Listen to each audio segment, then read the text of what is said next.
Hello students, learn 24 academy में आपका स्वागत है। देखिए स्टूडेंट्स, हम पढ़ रहे हैं एकलव्य मॉडल रेजिडेंशियल स्कूल के लिए जीके एंड जीएस वाला सेक्शन।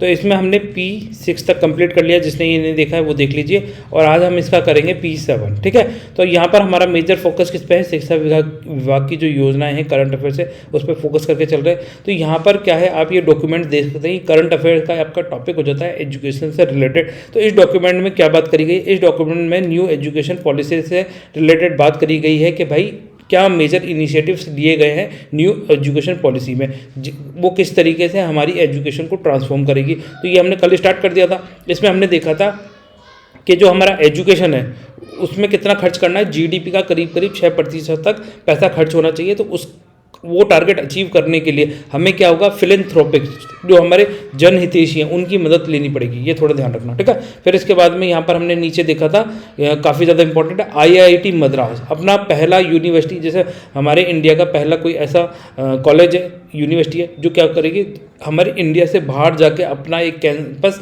एस्टेब्लिश करेगी।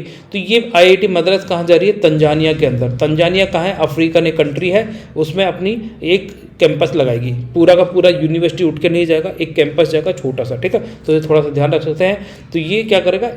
एजुकेशन को जो एक्सचेंज करना है, एक्सचेंज प्रोग्राम के तहत हम ये कर रहे हैं कि भाई हमारी जब कैंपस आईआईटी मद्रास हम कहाँ लगा देंगे? तंजानिया की यूनिवर्सिटी के अंदर। तो वहाँ के बच्चे हमारी इंडिया में ना आकर वहीं के वहीं पढ़ लेंगे, ठीक है। तो इसलिए ये कर रही है। साथ में जो आईआईटी दिल्ली है वो अपना एक कैंपस कहाँ लगाएगा? अबू धाबी के अंदर लगाएगा। तो ये काफ़ी ज़्यादा इंपॉर्टेंट है दोनों, ये अच्छे से याद कर लें, आपसे पूछा जा सकता है। हाल ही में आईआईटी मद्रास अपना कैंपस कहाँ लगाने के लिए मेमोरेंडम ऑफ अंडरस्टैंडिंग साइन किया है। तो ये जंजीबार के अंदर, तंजानिया के अंदर, ठीक है। और आईआईटी दिल्ली ने कहाँ कराया? अबू धाबी में। पहली यूनिवर्सिटी कौन है? आईआईटी मद्रास। ये थोड़ा ध्यान रखना।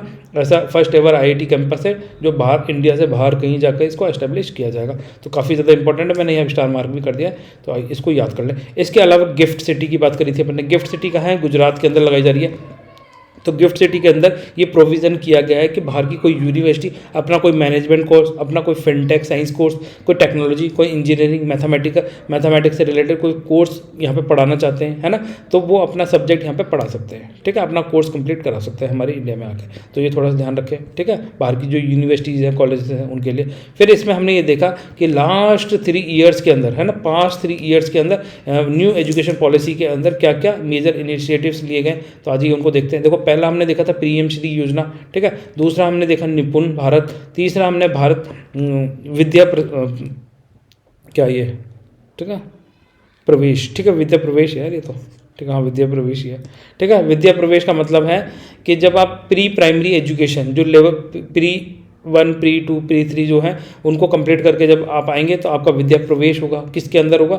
विद्या प्रवेश होगा फर्स्ट क्लास के अंदर, ठीक है। तो ये अपन ने देखा था, प्री स्कूलिंग की बात करता है। फिर यहाँ पर अपन ने ई विद्या की बात करी थी, जिसमें हम डिजिटल लर्निंग की बात करते हैं। दीक्षा की बात करी थी अपन ने, digital infrastructure for knowledge and sharing की बात करी थी, दीक्षा, ठीक है। ये थोड़ा सा याद रखना, इसको फिल्मों में याद रख लेना। दीक्षा प्लेटफॉर्म जो आपको क्या है, ई बुक्स, ई कंटेंट प्रोवाइड कराता है एक ही जगह पर, ये थोड़ा ध्यान रखें। फिर उसके बाद आज से स्टार्ट कर रहे हैं national curriculum framework for the foundational stage. काफ़ी ज़्यादा इंपॉर्टेंट है, यहाँ से क्वेश्चन आने की संभावना बनी रहेगी। देखो, इसमें एक जादुई पिटारा की बात करी गई है। जादुई पिटारा है क्या, है ना, इस पर स्टार मार्क कर लीजिए। कुछ ऐसे अंतरंगी जो वर्ड्स होते हैं ना, इन्हीं पे ही बहुत ईजी से लगते हैं कि नहीं पूछेगा, उन्हीं में से ही क्वेश्चन आ जाता है एग्जाम में निकल के, ठीक है। तो जादुई पिटारा क्या है? जादुई पिटारा एज ग्रुप ऑफ 3 से लेकर 8 वर्ष तक के बच्चों के लिए जादुई पिटारा है। क्या सिर्फ इसमें बच्चे ही शामिल हैं? क्या इसमें टीचर्स भी हैं? तो हाँ, टीचर्स के लिए भी है, ठीक है। बच्चों और टीचर्स के लिए है जादुई पिटारा, ठीक है, सिर्फ बच्चों के लिए नहीं है। कक्षा वो एज ग्रुप ऑफ 3 से लेकर 8 साल तक बच्चों के लिए, प्लस साथ में जो टीचर्स हैं उनके लिए भी है ये जादुई पिटारा, ठीक है। फिर उसके बाद में निष्ठा हम पहले ही देख चुके हैं। लार्जेस्ट इनिशिएटिव है वर्ल्ड का, दुनिया का ऐसा, जो बच्चों के साथ साथ टीचर्स को भी क्या करता है, टीचर्स को ट्रेन करने का ये प्रोग्राम लेकर आया, जिससे क्या होगा, बच्चों का होलिस्टिक विकास हो सके। निष्ठा में क्या करेंगे? टीचर्स, प्रिंसिपल्स, हेडमास्टर, उनको इस तरीके से एजुकेट किया जाएगा, साइंटिफिक लाइन पे उनको ट्रेनिंग दी जाएगी, जिससे क्या होगा, वो जब भी मतलब बच्चों के साथ इस तरीके से इंटरेक्ट हो कि बच्चों का होलिस्टिक विकास हो सके, ठीक है। तो इसलिए निष्ठा प्रोग्राम चलाया जा रहा है। तो अभी तो हम ये फ्रेमवर्क देखते हैं, ठीक है, नेशनल करिकुलम फ्रेमवर्क क्या है। आ जाइए जादुई पिटारा पे चलते हैं। अब देखिए, उससे पहले हमने पीएम श्री योजना करी थी कल, है ना। तो इसमें क्या है, श्री जो है इसकी फुल फॉर्म पूछी जा सकती है आपसे एग्जाम में। फुल फॉर्म क्या है? एस से हो जाएगा स्कूल, ठीक है, स्कूल याद कर लें, स्कूल्स फॉर राइजिंग इंडिया, ठीक है, राइजिंग इंडिया की बात करता है, तो ये थोड़ा ध्यान रख सकते हैं। पीएम श्री, प्रधानमंत्री श्री का मतलब है S A school for rising India की बात करता है, ठीक है, तो ये फुल फॉर्म हो जाएगी। अपन ने देखो यहाँ पर ये पढ़ा था, इसके अंदर कितने 14,500 पीएम श्री स्कूल्स का फ़ायदा मतलब इसमें जोड़ा जाएगा इस स्कीम के साथ। आ जाइए अब अपना वाला करिकुलम देखते हैं, जहाँ से है अपना, ये अपन ने देखा था, देखो एकलव्य मॉडल रेजिडेंशियल स्कूल कब से खोले जाएंगे बताओ, कमेंट सेक्शन में चलो आपने लिखा होगा। यहाँ पर क्वेश्चन नंबर 3 है, देखो प्रधानमंत्री आदि आदर्श ग्राम जो ये योजना है इम्प्लीमेंट फ्रॉम, है ना, ड्यूरिंग कितने वर्ष के लिए, 2021-22 से लेके 2025-26 तक चलेगी, ठीक है, ये अपन ने देखा था। फिर उसके बाद में ये बिरसा मुंडा का जो बर्थ है 15 नवंबर को हुआ है, तो इनकी जो बर्थ एनिवर्सरी को हम क्या किस नाम से संबोधित करके सेलिब्रेट कर रहे हैं बताओ। यार आपने इसके आंसर नहीं लिखे हैं कमेंट सेक्शन में, ये वाला लेक्चर आपने नहीं देखा, तो मुझे लग रहा है कि आपको इतने लॉन्ग लेंथ लेक्चर नहीं चाहिए और आपको क्वेश्चंस भी नहीं चाहिए, ठीक है, चाहिए या नहीं चाहिए क्वेश्चंस, जल्दी से बताइए। तो किस रूप में हम बर्थ एनिवर्सरी सेलिब्रेट कर रहे हैं बिरसा मुंडा की, आज चलो आज आंसर दो इसका, ठीक है। अब देखिए यहाँ पर जादुई पिटारा, जादुई पिटारा क्या है, ये एक पिटारा आप यहाँ पे देख पा रहे हैं, ठीक है, तो ये इस पिटारे के अंदर है क्या, इस पिटारे के अंदर है टॉयज़, खिलौने, ठीक है, अभी खिलौने देख पा रहे हैं, छोटे छोटे खिलौने हैं, टॉयज़ के साथ में गेम्स, बहुत सारे गेम्स भी होंगे, पजल्स होंगे, ठीक है, पपेट्स, गुड़िया गुड्डा गुड़िया हो सकती हैं इसके अंदर, पोस्टर्स हो सकते हैं, फ्लैश कार्ड्स, स्टोरी कार्ड्स, इस तरीके से इसको डिज़ाइन किया गया है कि बच्चों को इसके अंदर उनको मनोरंजन के साथ साथ पढ़ने का भी एहसास हो, ठीक है, तो इसमें ये बच्चों के लिए होंगे। साथ में टीचर्स के लिए क्या है, इसमें हैंड बुक्स है, ठीक है, हस्त किताब है, ये जो किताबें दिख रही हैं साइड में पड़ी हुई ये टीचर्स के लिए है, ठीक है, ये थोड़ा ध्यान रखें, hand books for the teachers and the toys, games, puzzles, puppet, posters, flash cards, story cards, play books, ये सब किसके लिए है, बच्चों के लिए, तो ये थोड़ा सा ध्यान रख सकते हैं। ये जादुई पिटारा है, एज ग्रुप कितनी 3 ईयर से लेकर 8 साल तक के बच्चों तक के लिए ये है, ठीक है, ये काफ़ी ज़्यादा इंपॉर्टेंट है, यहीं से क्वेश्चन पूछा जा सकता है कितनी एज ग्रुप तक है ना, 8 साल तक कौन सी क्लास आएगी बताइए, क्लास एग्जाम लिखिए यहाँ पर कमेंट सेक्शन में बताइए कि 8 साल का बच्चा कौन सी क्लास में होगा, ठीक है। अब आ जाइए उसके बाद में यहाँ पर वापस यहाँ आइए, यहाँ वापस आना पड़ेगा, ठीक है। अब उसके बाद में निष्ठा कर चुके हैं पर अब उसके बाद में न्यू इंडिया लिटरेसी प्रोग्राम उल्लास, ये काफ़ी ज़्यादा इंपॉर्टेंट है, ये भी आपसे पूछा जा सकता है। तो आ जाइए उल्लास और न्यू लिटरेसी प्रोग्राम को समझते हैं। ये क्या प्रोविज़न करता है, ये प्रोविज़न करता है न्यू लिटरेसी प्रोग्राम का सिंपल सा मतलब है कि भाई जो बच्चे पहले मतलब 15 साल तक उन्होंने 14-15 साल तक पढ़ाई करी, फिर उसके बाद में उन्होंने पढ़ाई छोड़ दी, 15 साल या 15 साल से अबोव, है ना, 15 ईयर्स और अबोव, ठीक है, और लगा लीजिए 15 ईयर्स और अबोव जो भी बच्चे हैं, ठीक है, एडल्ट्स हैं, उन्होंने क्या पढ़ाई छोड़ दी थी, तो उनको वापस से एजुकेट करने के लिए न्यू इंडिया लिटरेसी प्रोग्राम लेकर आई है सरकार, ठीक है, ये थोड़ा ध्यान रखें। न्यू एजुकेशन पॉलिसी में इसका प्रोविज़न किया गया है, ठीक है, जिसको उल्लास के नाम से भी जाना जाता है। आज इसको देखते हैं, काफ़ी इंपॉर्टेंट है, यहाँ से क्वेश्चन पूछा जा सकता है। तो देखिए न्यू इंडिया लिटरेसी प्रोग्राम या फिर उल्लास आप इसको बोल सकते हैं। तो इसकी क्या है, वर्ष 2022 से 27 तक चलेगी, बजट 2021-22 में इसके लिए प्रोविज़न किया गया था। तो इसमें क्या है, टोटल जो पैसा खर्च करेगी ये क्या है, एक तरीके से सेंट्रली स्पॉन्सर्ड स्कीम है,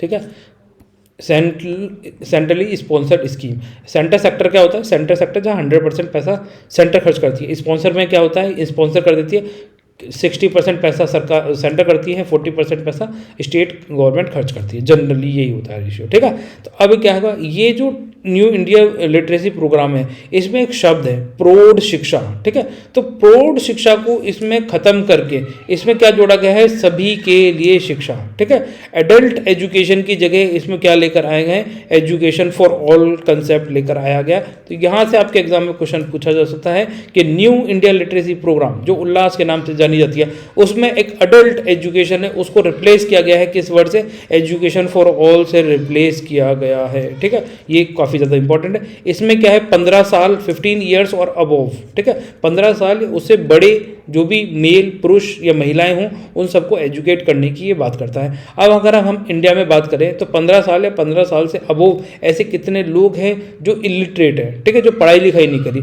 तो उनमें नंबर ज़्यादा किसका होगा, महिलाओं का ज़्यादा होगा या फिर पुरुषों का ज़्यादा होगा, ठीक है। हालांकि इसको मेल एंड फीमेल ऐसे लिखना चाहिए, ठीक है।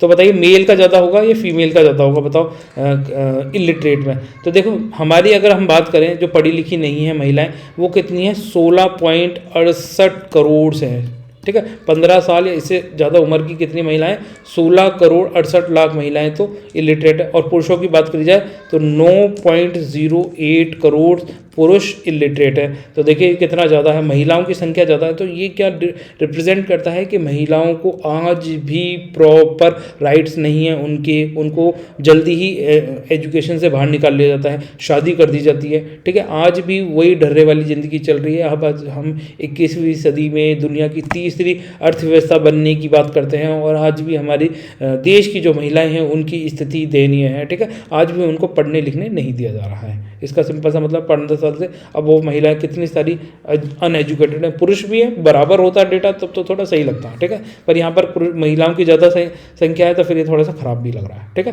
तो ये थोड़ा ध्यान रख सकते हैं। अब बताइए उसके बाद यहाँ चलते हैं वापस से उस डॉक्यूमेंट में, ठीक है। अब इस डॉक्यूमेंट में बात करता है नेशनल क्रेडिट फ्रेमवर्क, ठीक है। नेशनल क्रेडिट फ्रेमवर्क है क्या, national higher education qualification framework है क्या। ये बहुत ज़्यादा इंपॉर्टेंट है, यहाँ से भी क्वेश्चन पूछा जा सकता है, ठीक है। इंपॉर्टेंट ये है वैसे सारे डेटा इसके अंदर, हालांकि ये बाकी के जो डेटा हैं सारे ईजी से हैं, बाकी सारी ईजी क्या है, ये सारी कॉमन सी चीज़ें जो हम पहले ही जो हमारी पहले वाला लेक्चर पढ़ा हुआ है न्यू एजुकेशन पॉलिसी 2020, तो उसमें ये सारी चीज़ें कवर होती हैं, ठीक है। परंतु यहाँ तक जो चीज़ें कवर नहीं हो रही थी वो मैंने यहाँ तक कवर करा दिया, यहाँ तक नहीं, ये सब तो कवर है भैया, यही वाला पॉइंट नंबर 10 और यही हमारा मेन आज का पॉइंट रहेगा, ठीक है। यहीं तक करेंगे, फिर उसके बाद में ये स्वयं प्लेटफॉर्म देखेंगे और ये आपका कंप्लीट हो जाएगा न्यू एजुकेशन पॉलिसी के प्रोविजन सारे, जहाँ से आपके एग्जाम में क्वेश्चन पूछे जा सकते हैं, ठीक है। अब देखिए नेशनल क्रेडिट फ्रेमवर्क है क्या। नेशनल क्रेडिट फ्रेमवर्क को आप ऐसे समझिए कि एक बच्चा है वो क्या होता है, उसका एडमिशन कर दिया जाता है स्कूल में, तो वो स्कूल में अपने घंटे बिताता है, फिर स्कूल से वो कॉलेज चला जाता है, कॉलेज में अपने घंटे बिताता है ना, मतलब जितने भी वो टाइम पीरियड इन्वेस्ट करता है अपना स्कूलिंग में, तो उन सब के क्या है क्रेडिट दिया जाएगा उसको, जितनी देर जितने घंटे उसने स्कूल में बिताए उसके हिसाब से उसको क्रेडिट दिया जाएगा। देखो यहाँ पे नीचे पढ़िए, ये देखो राष्ट्रीय स्कूल शिक्षा योग्यता ढांचा इस पर कवर होता है। तो स्कूल के अंदर जो उसने एजुकेशन लिया उसके लिए उसे क्रेडिट मिलेगा। फिर उसने हायर एजुकेशन में जो क्वालिफिकेशन समय बिताया है, हायर एजुकेशन के पीरियड के समय जो उसने पढ़ाई करी है उसके लिए उसको क्रेडिट दिया जाएगा। हायर एजुकेशन के बाद में उसने कोई कौशल कोई स्किल डेवलपमेंट प्रोग्राम ज्वाइन किया है, ठीक है, कोई ट्रेनिंग ली है ना, तो उसके लिए क्या होगा उसको क्रेडिट दिए जाएंगे। इसके अंदर ही हायर कौशल के अंदर ही PhD आ जाएगा, ठीक है। तो ये थोड़ा सा ध्यान रख सकते हैं। तो इनके लिए क्या है बच्चे को क्रेडिट दिया जाएगा और वो क्रेडिट बाद में वो अदर क्वालिफिकेशंस के लिए इस्तेमाल कर सकता है। तो ये थोड़ा सा ध्यान रख सकते हैं, ठीक है। तो नेशनल क्रेडिट फ्रेमवर्क बात करता है, ये बात करता है integrate the credit earn through the school education, higher education, vocational skill education, जो उसने लाइफ लॉन्ग जो भी पढ़ाई करी है, जो भी चीज़ जानी है, तो वो लाइफ लॉन्ग उसके ये क्रेडिट क्या काम आ सकते हैं आगे। उसको मान लीजिए कुछ सीखना चाहता है तो उसमें वो इन क्रेडिट का इस्तेमाल कर सकता है, ठीक है, उसके लिए उसको छूट मिल जाएगी। तो ये थोड़ा सा ध्यान रख सकते हैं। अब जैसे नेशनल क्रेडिट फ्रेमवर्क है तो ये क्या है, एकेडमिक ईयर जो भी पूरा एक साल होता है उसके लिए क्रेडिट दी जाती है। इसके अंदर क्या है घंटों के हिसाब से आपको क्रेडिट डिसाइड की जाती है, ठीक है। परंतु देंगे कब, जब आपका एकेडमिक ईयर कंप्लीट हो जाएगा उसके बाद ये आपको क्रेडिट आपके अकाउंट में ट्रांसफर कर दी जाती है, ठीक है। तो ये थोड़ा सा ध्यान रख सकते हैं। अब इसके अंदर ये 3 वर्टिकल्स मेटा फ्रेमवर्क्स थे तो हमने देख लिया, स्कूल्स हो गया, हायर एजुकेशन हो गया, और कोई स्किल्स एक्वायर करिए तो उसके लिए उसको क्रेडिट दिए जाते हैं। अब इसमें क्या है कुछ प्रोविजंस रखे गए, academic and vocational education. Vocational देखो एकेडमिक तो जो उसने पढ़ाई लिखाई करी है, वोकेशनल जिसमें उसने ट्रेनिंग व्रेनिंग ली है तो उसके लिए उसको क्रेडिट दिए जाएंगे। तो कैसे, नेशनल लर्निंग आवर्स, ठीक है। तो ये क्या है घंटों के बेसिस पे ईयरली उसको क्रेडिट दिए जाता है। तो एक साल में कितने 1200 घंटे वो अगर बिताता है तो उसको कितने क्रेडिट दिए जाएंगे, उसको मैक्स टू मैक्स क्रेडिट कितने दिए जा सकते हैं। अगर वो स्कूलिंग पीरियड में है तो उसको 160 क्रेडिट दिए जाएंगे। अगर उसने कोई बैचलर डिग्री प्रोग्राम ज्वाइन कर रखा है तो 120 क्रेडिट दिए जा सकते हैं। और उसने कोई PhD प्रोग्राम ज्वाइन किया है तो उसको मैक्सिमम 320 क्रेडिट अर्न कर सकता है वो, ठीक है। तो ये मैक्स टू मैक्स है। तो एक बंदे को मिनिमम कितने क्रेडिट अर्न करने होंगे, एक बंदे को मिनिमम 40 क्रेडिट तो अर्न करने ही होंगे। अगर एक बंदा एक सेमेस्टर पार करता है तो उसको 20 क्रेडिट दिए जाते हैं, है ना। तो पर सेमेस्टर कितने क्रेडिट है 20, एक साल में मान लीजिए 2 सेमेस्टर होते हैं, ठीक है। जैसे ऐसे मानो कि एक बंदा ग्रेजुएशन करने गया, ठीक है, ग्रेजुएशन करने जा रहा है, ग्रेजुएशन कितने 3 साल की होती है, 3 ईयर्स की, ठीक है, और एक साल में 2 सेमेस्टर होते हैं 6 मंथ्स पर, है ना।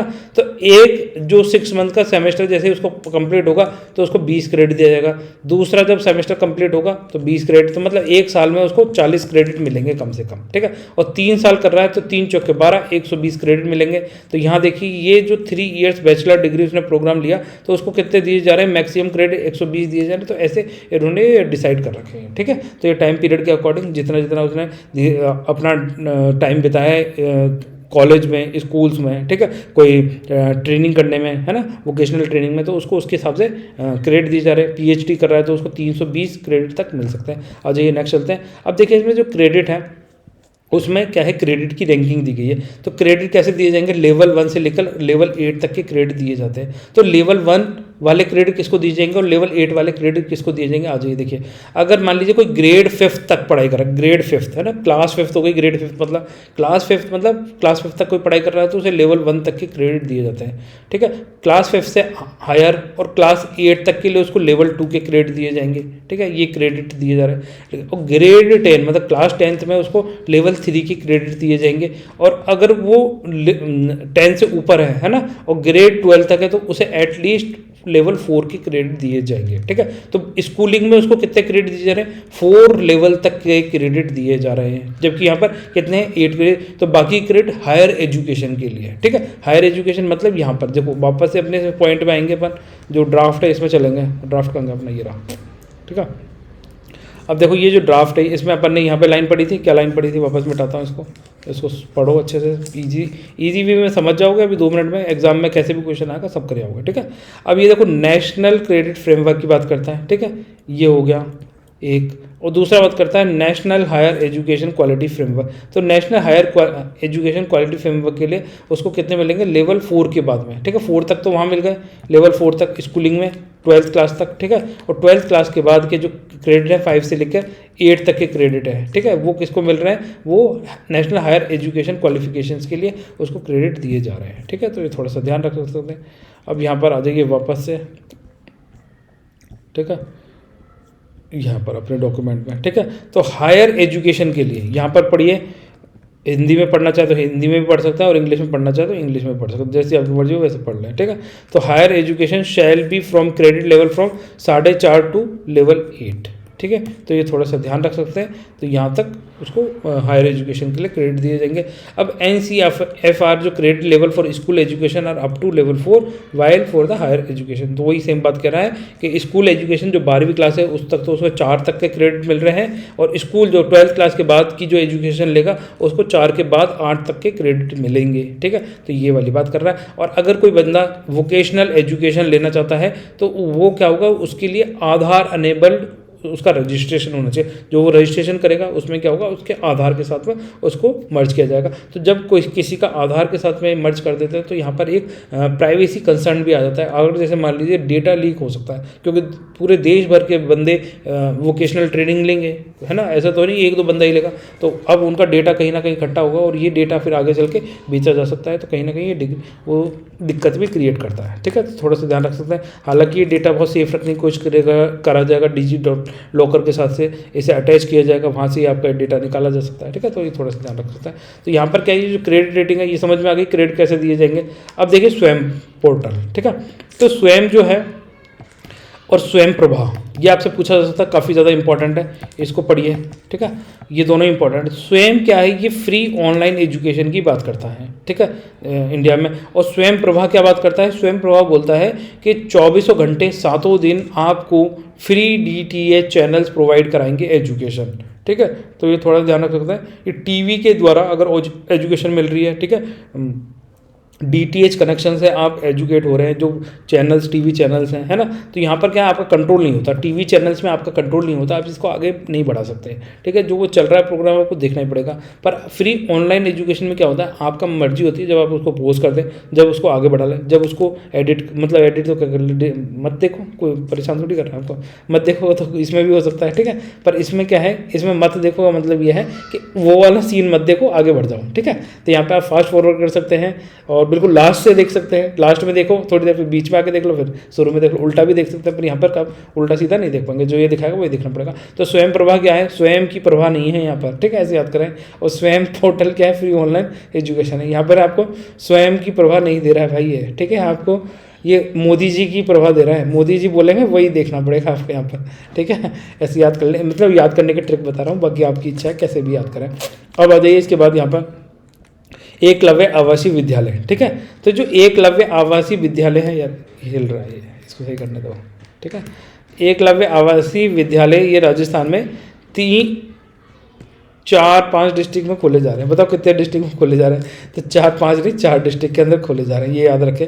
4 डिस्ट्रिक्ट कौन कौन से हैं, उदयपुर, बांसवाड़ा, प्रतापगढ़ और डूंगरपुर। अगर हम बांसवाड़ा की बात करें, देखो राजस्थान का अगर हम मैप बनाते हैं, ठीक है, राजस्थान का अगर हम मैप बनाएंगे, इस तरीके से मैप बनेगा, थोड़ा ऐसे ही बना दिया मैंने जल्दी जल्दी। तो यहाँ पर जो नीचे सबसे नीचे वाला पार्ट है, ये है बांसवाड़ा, ठीक है। बांसवाड़ा के ऊपर जस्ट यहाँ पर है डूंगरपुर, और डूंगरपुर के ऊपर यहाँ पर है उदयपुर, ठीक है। ये थोड़ी सी लोकेशन याद करें। और इनके इधर ही इस कोने में ये है प्रतापगढ़, ठीक है। तो अब यहाँ ये 4 डिस्ट्रिक्ट है, मतलब नीचे के जो सदर्न राजस्थान के जो 4 डिस्ट्रिक्ट है, वहाँ पर ये एकलव्य आदर्श आवासीय विद्यालय खोले जा रहे हैं, ठीक है। पहला पॉइंट तो यही आपका क्लियर हो जाता है। तो कहाँ खोले जा रहे हैं, इनको याद कर लीजिए, 4 डिस्ट्रिक्ट में राजस्थान के ये आवासीय विद्यालय खोले जा रहे हैं, EMRS, ठीक है। अब उसके बाद अब बांसवाड़ा में कितने हैं, सबसे नीचे 2, ठीक है, उदयपुर में 2 हैं, ठीक है, और डूंगरपुर और प्रतापगढ़ में एक EMRS स्कूल खोला जाएगा। तो ये थोड़ा सा ध्यान रख सकते हैं। इसके लिए क्या था, सीकर राजस्थान से हमारे जो प्राइम मिनिस्टर हैं मोदी जी, इन्होंने डिक्लेयर किया था कि इस तरीके से एकलव्य आदर्श आवासीय विद्यालयों की स्थापना की जाएगी। तो कौन सी तारीख को, 27 जुलाई 2023 को ये घोषणा की गई है। तो ये काफ़ी ज़्यादा इंपॉर्टेंट हो जाता है, ये क्वेश्चन में पूछी जा सकता है, ठीक है। काफ़ी ज़्यादा इंपॉर्टेंट मार्क कर लीजिए, ये क्वेश्चन में आ सकता है आपके एग्जाम में, ठीक है। इसके अलावा आ जाइए, यहाँ पर नेक्स्ट खबर है ये वाली, ठीक है। तो ये जो हैं डॉक्टर यशपाल हैं, ठीक है। तो हमारी जो प्रेसिडेंट हैं द्रौपदी मुर्मू, इनके द्वारा इन्हें क्या है, नेशनल टीचर्स अवार्ड 2023 से सम्मानित किया गया। तो ये काफ़ी ज़्यादा इंपॉर्टेंट हो जाते हैं, ठीक है। तो नेशनल टीचर्स अवार्ड 2023 किसे दिया गया, यशपाल सिंह को दिया गया, डॉक्टर यशपाल सिंह को दिया गया है। ये EMRS Eklavya model residential school Bhopal Madhya Pradesh के अभी क्या है, प्रिंसिपल हैं, ठीक है। ये थोड़ा सा ध्यान रख सकते हैं। तो इनको क्या दिया जा रहा है, अवार्ड दिया गया है अभी हमारे प्रेसिडेंट के द्वारा, द्रौपदी मुर्मू के द्वारा नेशनल टीचर्स अवार्ड 2023 के द्वारा इन्हें सम्मानित किया गया। इसके अलावा नेक्स्ट खबर है यहाँ पर सिक्किम क्या है, सिक्किम गैंगजेप, ठीक है। गैंगजेप का नाम आपने सुना होगा, नहीं सुना तो अब सुन लीजिए, कहाँ पर है, सिक्किम के अंदर पड़ता है। तो यहाँ के जो बॉयज़ एंड गर्ल्स हैं, उन्होंने दोनों CBSE cluster north eastern region basketball में गोल्ड मेडल जीता है, बॉयज़ एंड गर्ल्स दोनों ने, ठीक है। अभी हाल ही में जीता। ऐसे क्वेश्चन जनरली वैसे कम ही चांस होते हैं आने के, पर अब आ गई है खबर। और EMRS गैंगजेप नहीं जीता है, तो फिर ये थोड़ा सा हमारे एग्जाम पॉइंट ऑफ व्यू से थोड़ा सा पढ़ना जरूरी है ना। आ भी जाए तो पता होना चाहिए, हमें पता होना चाहिए, ऐसे रटने की कोई ज़रूरत नहीं है। EMRS गैंगजेप कहाँ पर है, सिक्किम में। सिक्किम कहाँ पड़ता है, एक छोटी सी टिप है, ऐसे याद रखें यहाँ पर, है ना। यहाँ पे क्या है, ये भूटान, ये है चाइना, ये है हमारा वेस्ट बंगाल, ठीक है, और ये हो गया सिक्किम, यहाँ पर ये सिक्किम और ये नेपाल, ठीक है, ये नेपाल की लोकेशन। तो ऐसे याद रख सकते हैं, ये नेपाल और इधर चाइना के बीच में पड़ता है, छोटा सा सिक्किम में, ठीक है। तो यहाँ पर क्या है, यहाँ के जो बॉयज़ एंड गर्ल्स है ना, CBSE क्लस्टर में इन्होंने गोल्ड मेडल जीते हैं दोनों ने। तो यहाँ से क्वेश्चन पूछे जाने की संभावना तो ना के बराबर है, फिर भी मैंने मेंशन कर दिया है, ठीक है। तो ये याद कर लें। अब क्या करेंगे, कल से अपन करेंगे क्विक रिवीजन सीरीज़, ठीक है। कल से क्विक रिवीजन सीरीज चालू करी जाएगी, जिसके अंदर क्या होगा, आपसे ऐसे ही जैसे ये अभी ये देख रहे हैं बुलेट पॉइंट्स, तो बुलेट पॉइंट्स पे ही हम डिस्कस करते जाएंगे सारी स्कीम्स को, जिससे क्या होगा, आपकी सारी कवर हो जाए, ठीक है। तो कितने लोगों को ये चाहिए, ठीक है। अगर अच्छे कमेंट आते हैं, मतलब बच्चे कमेंट करते हैं, लाइक कर देते हैं वीडियो को, ठीक है, तो मैं इसको बहुत ऑथेंटिक तरीके से लाता हूँ, वरना लेकर तो फिर भी आऊँगा, ठीक है। अब चाहिए तो कमेंट जरूर करें, आपके कमेंट से मुझे क्या मोटिवेशन मिलता है। आप कमेंट करेंगे ये सर लाओ तो ही तो लाया जाएगा ना, और जब कमेंट नहीं करोगे तो फिर मैं यार कैसे लाऊँ, बताओ, तुम खुद बताओ मुझे, ठीक है। तो ये हो गया अपना, ठीक है। अब इसके बाद में मैं तुम्हें पेपर दिखाऊंगा, आज का जो पेपर था, कौन बच्चे, चलो पेपर तो चलो मैं अपलोड करता हूँ उसको। ऐसा करता हूँ, देखो हमारा जो ये पेपर है, ठीक है, टेस्ट जो चल रही है, ठीक है। देखो टेस्ट का मैंने आज इसलिए नहीं बोला क्योंकि जो बच्चे टेस्ट लेना चाहते हैं वो लेते हैं और जिनको नहीं लेना होता है वो नहीं लेते हैं, ठीक है। तो ऐसा कोई किसी पे बर्डन नहीं है भाई, टेस्ट लेना चाहो तो लो, नहीं लेना चाहो तो मत लो। तो अब कहाँ गया टेस्ट यार, तो मुझे ही नहीं मिल रहा, ठीक है, कोई बात नहीं, ठीक है, मैं इसको बाद में ले आऊँगा यहाँ पर। मैंने हटा दिया है क्या इसमें से, प्रेजेंटेशन 6 में से? हाँ, ये मैं पीपीटी बना रहा था आपके लिए कि आपको पीपीटी दी जाएगी, तो इसलिए मैंने इसमें से टेस्ट और वो सारी शेड्यूल्स हटा दिए थे। तो कोई बात नहीं, देखो मैं आपको क्या बता रहा हूँ, जो टेस्ट पेपर है ना उसमें जो फर्स्ट टेस्ट है आज जो हुआ है, ठीक है, तो फर्स्ट टेस्ट अगर किसी को चाहिए है, ठीक है, एज एन प्रैक्टिस ये आपको मैं अलाउ कर रहा हूँ, कोई देना चाहे तो वो दे सकता है, पर बाकी के टेस्ट वही चार्जेबल रहेंगे। 99 रुपीज़ ही फीस है, फीस मैंने कोई इंक्रीज़ नहीं करी है। अगर अभी भी कोई एनरोल करना चाहे इन टेस्ट में तो एनरोल कर सकता है, ठीक है। तो उसके लिए क्या कर सकता है, मुझे 8118816110 पर कांटेक्ट कर सकता है। टेस्ट की क्वालिटीज़ देख लीजिए, टेस्ट पेपर देख लीजिए, उसके बाद आप खुद डिसाइड करिए कि आपको टेस्ट देने हैं या नहीं देने हैं, ठीक है। क्योंकि देखो बूंद बूंद से ही घड़ा बढ़ता है, आपकी थोड़ी सी ज़्यादा एफर्ट से आप एग्ज़ाम में 10-15 ज़्यादा नंबर ला सकते हो, ये आप पे डिपेंड करेगा, ठीक है। तो फिर स्टूडेंट मिलते हैं नेक्स्ट लेक्चर में, तब तक के लिए बाय। आप सब लोग खुश रहें, अपना ध्यान रखें।